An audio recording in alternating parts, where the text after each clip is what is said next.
This better be good. And that's us. These are the Styx brothers. You may or may not have heard of them yet because their videos are a completely new format that no one has ever seen before. We were sitting on gold. Bro, next time I see you, we will literally be viral. Yet, they are somehow getting the world's largest YouTubers to become main characters in their videos. Zach King had arrived. What's going on? How you doing, man? Good to see you. Mind if I mic you up real fast? You guys are so exciting. And it's causing their channel to blow up by 24,700% in subscribers. That's going from 1,900 all the way up to 444,000. But how did they do it? Because that wasn't the case just until 8 months ago when they made this video with Ryan Trahan. Dude, how much time did y'all have? This has to be the weirdest experience. Then they tried to get a video with Eric, but they only got to his best friend Iman.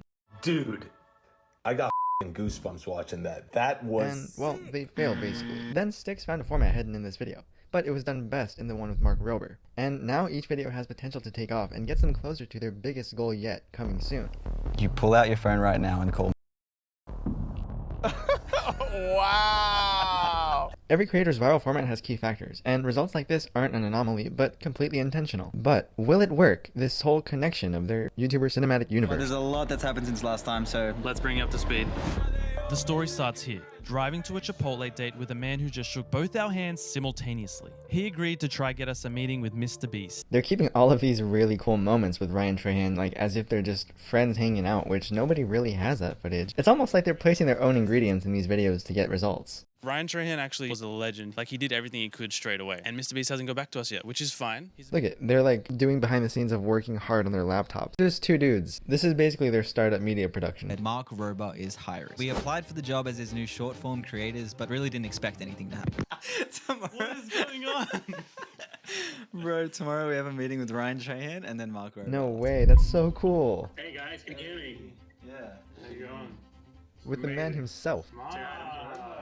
That doesn't just happen. How do you actually get to just talk to these YouTubers? Well, they kind of like snuck their way in by getting a job with this creator. Not only that, but they are also documenting it to do these impossible things that seem like they are just on the totem pole. How do you get in contact with Mark Rober and Mr. Beast? This is so funny. These views are like adorable. I want to screenshot this because I feel like this is like a piece of internet history. Like that's These guys are making an actual movie, so I guess this is what we would call pre-production. Most of the time, that's boring. They found a way to make it a little less boring now. We want it to be like he's fully surprised. He doesn't have a single clue. Going behind his back, they literally just got hired by this guy. Mark usually doesn't do. They're already getting a straight up no from his, who's that producer?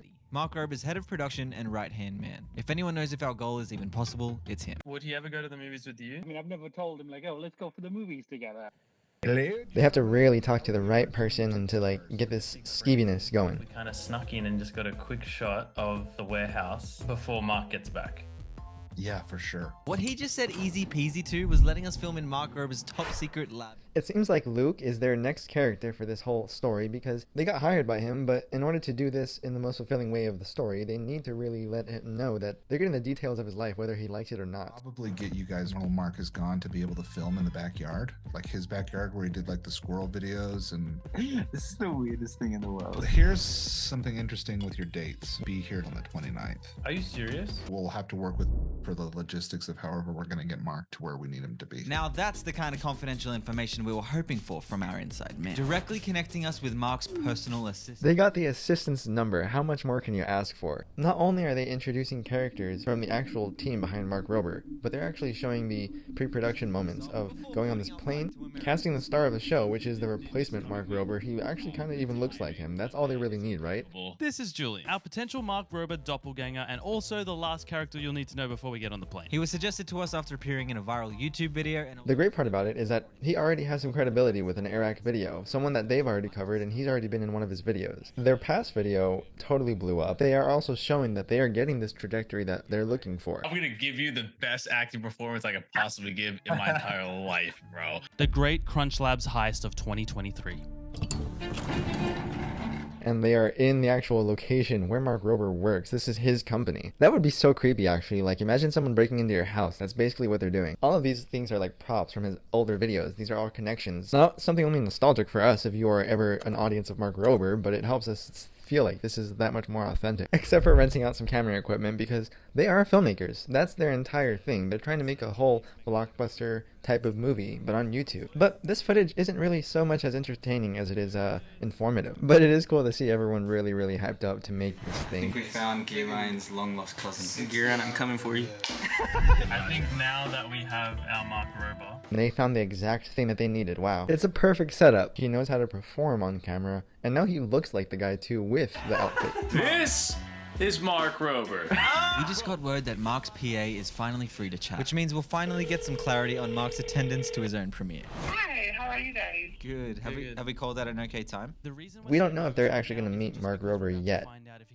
They even have a whole red carpet laid out for all of these celebrity actors, right? All of these A-list actors on YouTube are getting their own whole event that is going to be in production to promote and connect all of these creators. In a lot of ways, it's reference to some of their old videos, where it's a lot more like film industry, film festival-esque. Not so much as YouTube, but they changed it up, and they're marketing themselves differently, using Mark Rober. You see what I did there? Okay, I'll stop. He just doesn't know that yet, so is that going to play a part later? What aspect of this are you most scared of? Well, first, scared of letting you guys down. Right after that is hopefully I don't let Mark and all of his family and friends and everyone else down. Not only Mark Rober, but his sister, his family, his nephews, his whole fan base. A lot of pressure is on the line, and they're making him feel it. That's needed. The stakes are high. The reward is going to be even higher if they are able to get it. But the bad moments are in every movie possible. That's exactly how you make a story. You need to involve the compare and contrast. We spent all of our money on the Ryan Trahan project, so we had a bit of a problem. We had no money to continue the series. The solution to the problem was an email we got in our inbox. But now they're connecting a sponsorship into the video, which is how they are going to explain that they went bankrupt. So in order to actually watch them fulfill these productions with Mark Rober and Mr. Beast and so forth, we need them to actually work with, what is it, Shopify? Brands aren't really entertaining to talk about. You don't really want to make a brand deal boring. And it would be if they weren't connecting it to how they are producing these videos. And not only that, but they are actually promoting their own merch line. These filmmakers are really, really zoning in on that, right? The YouTube Cinematic Universe is what their channel is branded around. And that's why I have a feeling the Marvel Universe, the YouTuber Cinematic Universe, all of these people are going to be in videos together at some point once this thing scales up. That was the first and last time we used that thing. And action. Just a couple of giant watermelons. He looks so awkward. Oh my gosh. What? I do notice how they are actually on their set. And they're using the A-roll that they capture. Usually when you're making a movie, there's A-roll and B-roll and a bunch of different kinds of layering. And what they're doing here is showing the behind the scenes of how you capture that. A lot of the ways that you can communicate this are super bland. You can either explain how a camera works, or you can explain how this guy is becoming Mark Rober to create a viral YouTube video. Either way, the camera is capturing it. And it doesn't even have to be a camera. We can see how he's literally directing him from the seat right behind the camera. That's not a YouTube video. That's Hollywood technique right there. But it's packaged for YouTube the way they're explaining it. and to go the extra mile. If there's someone you can recommend that knows Mark's story really well that we can kind of like chat with, stuff that'll make him freak out, that we like got accurate, you know? And part of showing that is explaining how all of these shots that they're getting is actually playing out to tell the story of his life while they're getting these interviews. It's really that missing information that we need to see instead of them just explaining it to us, because that's how you feel something. And it's almost like double fun, because when they're recreating all of these scenes, they basically have to make the same video, the same prank, the same stunt, the same everything. Mac is coming in soon, and this will be the 70s, 80s living room. And so my mom saw that, and I remember her laughing. She took a picture, which back then meant something, because you have like 24, it's film, baby, you know? You just figured a way around that, didn't you, huh? Shooting right in his backyard, this whole entire set. Since they have access to all of the people that are on his team, they're taking advantage of that and giving us exactly what we need to see. The authenticity has to match up. Any movie that's been made has a sort of climax, a high point in the movie where all of these things come together and there's a change involved, has this turning point in the story. But the stakes aren't Mark going through his life. The stakes are them depicting it accurately. I mean, the last thing you want to do is go to such a big YouTube person and have this thing suck and not even feel like it was correlated with them at all. All the way up to a senior VP, one level below Tim Cook. YouTube megastar Mark Rober works at Apple? Wait, what? So they really need to compile these scenes in a strategic way that shows just how much effort they put in. It's not only going to communicate that to Mark when he sees this story told about him, but it's going to communicate that to the audience that finds this video. It's going to communicate that trust aspect of, who are these guys? Who is Styx? Someone like Mr. Beast that they're trying to make a video with, he takes months, sometimes years to make one video, and they're showing us their process. From ALS 6 months before I ever released my first YouTube video. And not only in Mark's story, but in their filmmaking process that they're showing us, they have their high points too, their low points, where they're feeling the character and it really hits them, or they got a really good shot and then now they're celebrating. Like when he gets to Crunch Labs, that's the finishing point. Well, if I fail, I guess it's all just part of the game.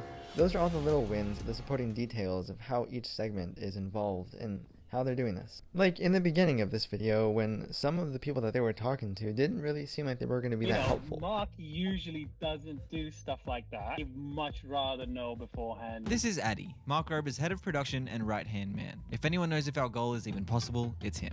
Mark usually doesn't do stuff like that.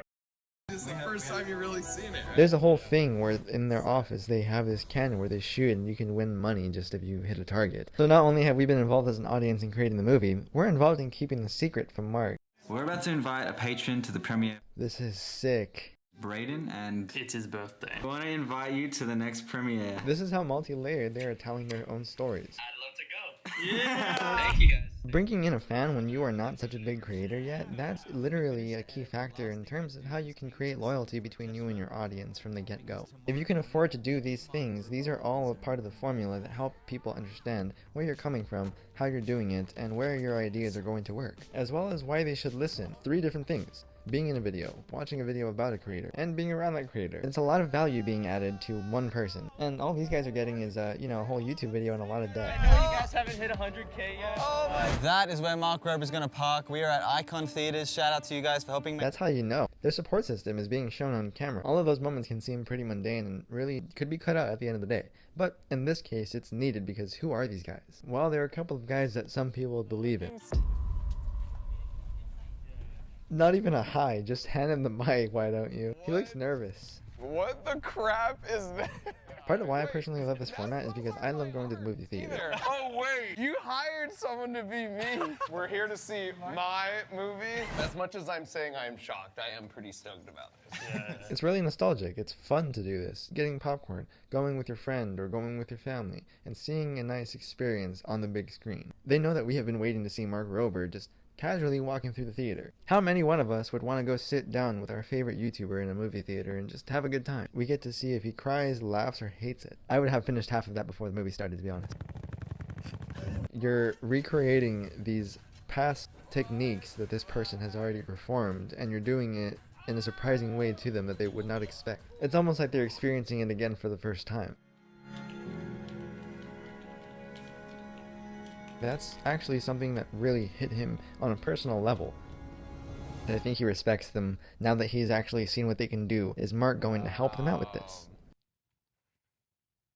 That was cool. The proposition.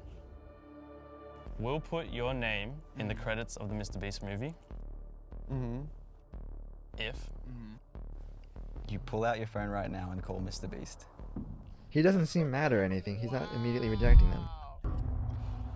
No, I'll do you guys one better. We'll record a video right now, and then I'll show him that video and give him like the proper context. Yes! What? So this is your guys' chance to shoot your shot. They got what they needed. They are literally going to be connected directly with Mr. Beast. I spoke to Mr. Beast. I showed him the video. Bad news, depending on how you want to look at it, is that number is 5 million subscribers. Whoa, Mr. Beast is calling them out to hit a milestone now. And as filmmakers, they knew to keep those moments in because they mattered. They would keep us rounded up into the loop of whoever they cover next.